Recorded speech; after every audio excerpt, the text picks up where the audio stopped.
औज़ु बिल्लाहि मिनश्शैतानिर्रजीम बिस्मिल्लाहिर्रहमानिर्रहीम रब्बि इश्रह ली सदरी व यस्सिर ली अमरी वहलुल उक़दतम मिन लिसानी यफ़क़हू क़ौली।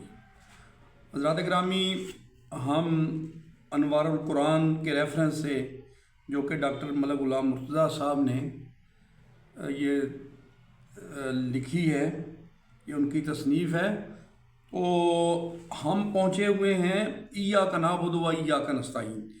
यानी हमने तफसीर में अल्हम्दुलिल्लाह रब्बिल आलमीन अर्रहमानिर रहीम मालिकी यौमिद्दीन, अब इय्याका नअबुदु व इय्याका नस्तईन पे हम आज पहुँचे हैं।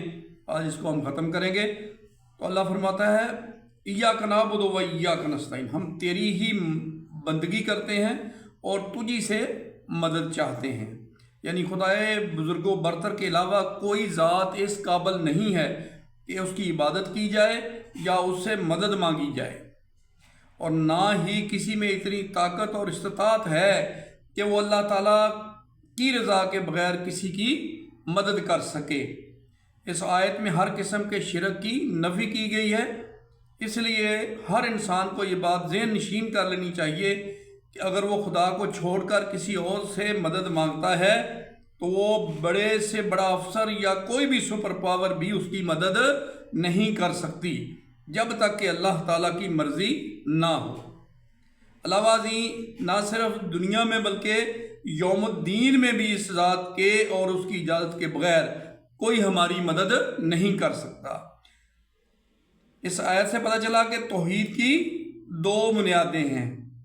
नंबर 1 सिर्फ अल्लाह की इबादत करना, और नंबर 2 सिर्फ अल्लाह ही से मदद और दुआ मांगना।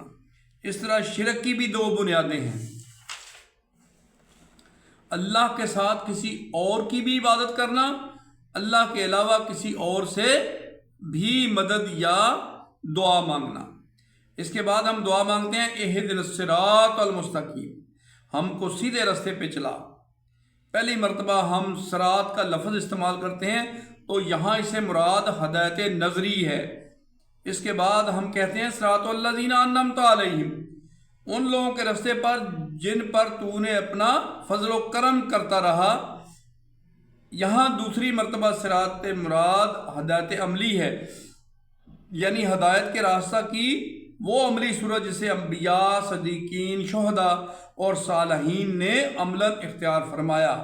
गैरिल मग़दूबि अलैहिम वलद्दालीन, ना कि उनके रास्ते पर जिन पर गुस्से होता रहा और ना गुमराहों के रास्ते पर हमें चला। यहाँ मग़दूब अलैहिम से मुराद यहूद और अज़्ज़ालीन से मुराद नसारा लिए जाते हैं, लेकिन इन दोनों इस्तिलाहात को इन मज़कूरा अक़वाम से मंसूब करके गाफिल नहीं रहा जा सकता। हर मोमन जब दिन में 5 बार अपनी नमाज में सूरतुल फातिहा पढ़ता है और अल्लाह से दुआ मांगता है कि हमें ऐसे लोगों की राह पर चलने से बचा जो तेरी बारगाह में अल मग़ज़ूब और वज़्ज़ालीन हुए, तो दरअसल मकसद ये है कि वो तमाम बुराइयाँ और खसलतें जो इन दोनों अक़वाम को बारगाह अज़्ज़ी में मातूब व मग़लूब बनाने का सबब बनी, उनसे अल्लाह जल्ला शानु से हर मोमन को महफूज रखे। ज़रूरत इस अमर की है कि हर मोमन अपना मुहासबा करे और देखे कि कहीं खुदा न खास्ता यहूद व नसारा वाली बुराइयाँ हमारे अंदर पैदा तो नहीं हो चुकी। जब हम सिरात मुस्तकीम के तलबगार होते हैं तो अल्लाह तबारक तआला सूरत बकरा में जवाबन अर्ज़ करता है अलिफ लाम मीम ज़ालिकल किताबु ला रैब फ़ीह हुदल लिल मुत्तक़ीन।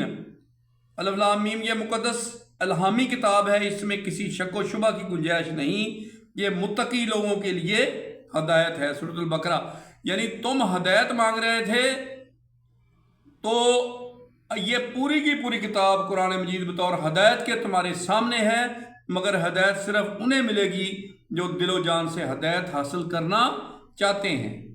कुरान मजीद ऐसे लोगों को मुत्तकी करार देता है। मुत्तकी लोग वो लोग हैं जो हदायत नज़री और हदायत अमली के तलबगार होते हैं। इस हवाले से अगर देखा जाए तो दुनिया में इंसान की दो ज़रूरतें हैं, एक हदायत नज़री और दूसरी हदायत अमली। अव्वल ज़िक्र तो कुरान की शक्ल में आ गई, जबकि हदायत अमली रसूल पाक सल्लल्लाहु अलैहि वसल्लम की अमली ज़िंदगी है।